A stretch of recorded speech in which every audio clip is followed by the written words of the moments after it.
Italian Wine Podcast. Chin Chin with Italian wine people.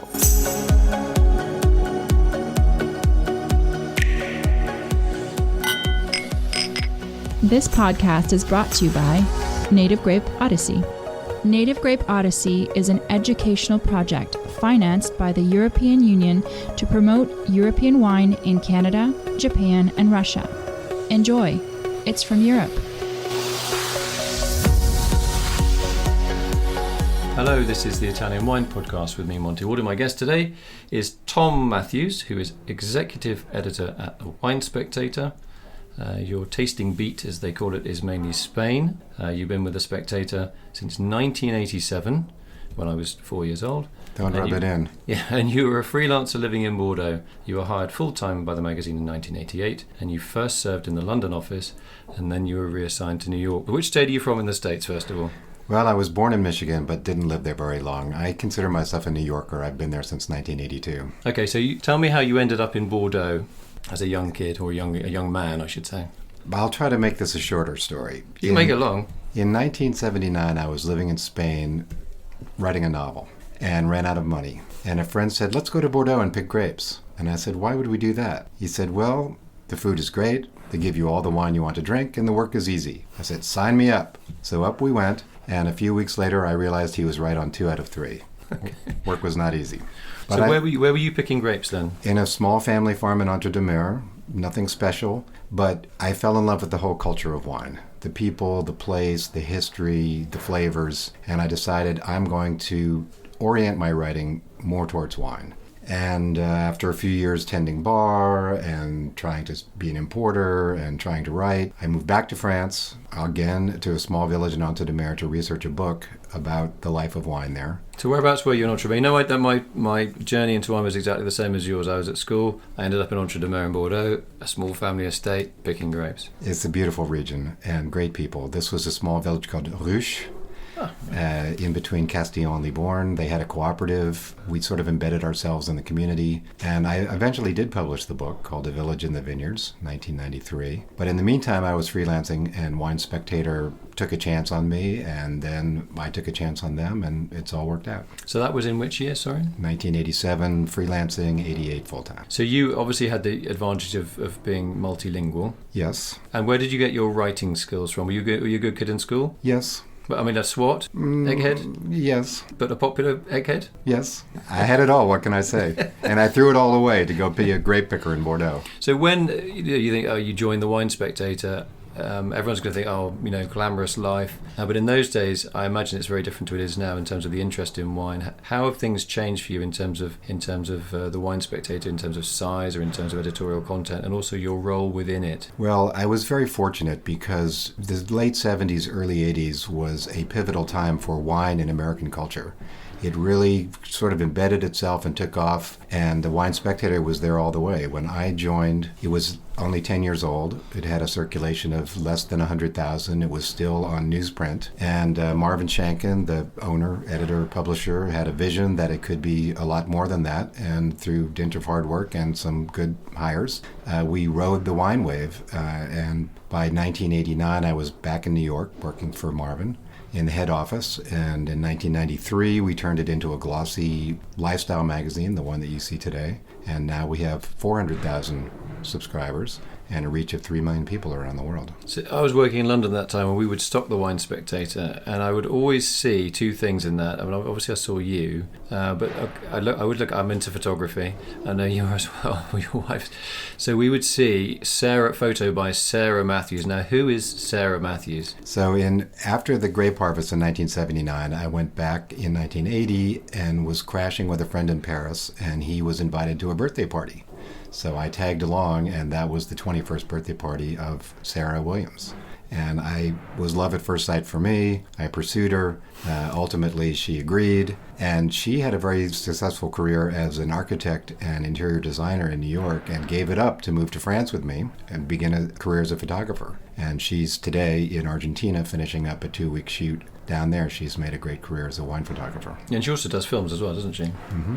So, I mean, two media journalists, photographers, they're two very precarious potentially precarious existences. What I liked about the Spectator as well was the fact that you did have lavish but beautifully done photography, and it's not just saying the kind of lifestyle thing, but it's nice to look at. It gives you a much better feel often of the place rather than having these really not great photos.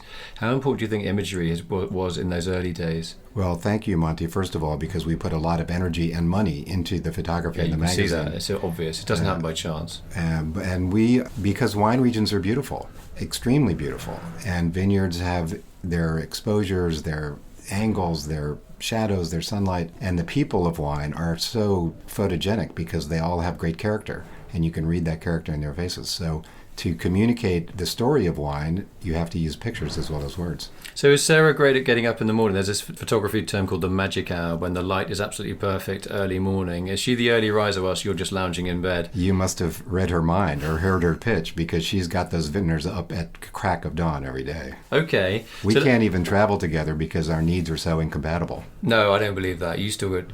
You're not like separate hotel rooms. We just don't go on the same trips. Sarah Really? does her trips and I do mine. Well, that's professional reasons, though, isn't it? That's not because you don't get on. Yeah. No. So who's the best cook in the house? Her mother. The- Her mother, Nancy, is 90 years old, lives with us in Brooklyn. She retired from her career as a museum curator in Atlanta and moved up 20 years ago, and she is a fantastic cook. So let's talk about the Italian market in the United States. What's happening? It's bubbling over. I think Italy has always been the leader in volume and remains so, and the value also is growing.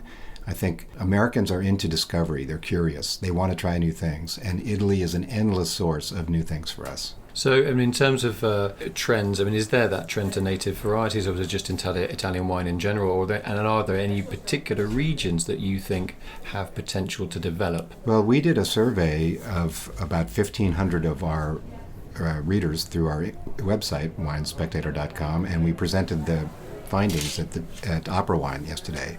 And really, I would say there are 2 or 3 different markets for Italian wine. There's the Prosecco market, which is for people that maybe don't even know that it comes from Italy, but love the flavor. There's the Brunello and Barolo market, which is the collectors, the people who are willing to spend $50 and looking for quality. And then there's the discovery market, the people exploring Sicily or Sardinia or Puglia or Veneto or Trentino. So Italy really can cover all the bases. How does Italian wine influence directly or indirectly the styling of American wines, or say Californian wines, in terms of acidity or tannin? Or Now, I would say that Americans really are still pretty much following the French model, both in grape varieties and wine style. do you think that's an error, or do you think that's just going to continue, or what do you think might happen there? That's a good question, Monty. I mean, the efforts with Italian grape varieties have not really worked that well in terms of style and quality in California, at least. So, Apart from, like, say, the old timers up in Mendocino with Zin and things like that. I guess you could call Zin an Italian variety, although I don't think it Oh, has actually, an no, it Italian, isn't. Italian identity. It has a really American identity. Okay. That's Yes. better for Italy because, we're not going to plant Sangiovese and stop drinking Chianti. We're going to continue to drink Chianti because that's the best Sangiovese. Okay, so in terms of the Wine Spectator itself, obviously there's print journalism and there's the e-form, the electronic form. What are we going to expect from the Wine Spectator in the future? Well, in about a month, you're going to see a whole new winespectator.com. We've spent the last 6 months rebuilding, revamping, redesigning the website to make it easier to use and more interesting and more engaging, and I think it's going to be a big hit.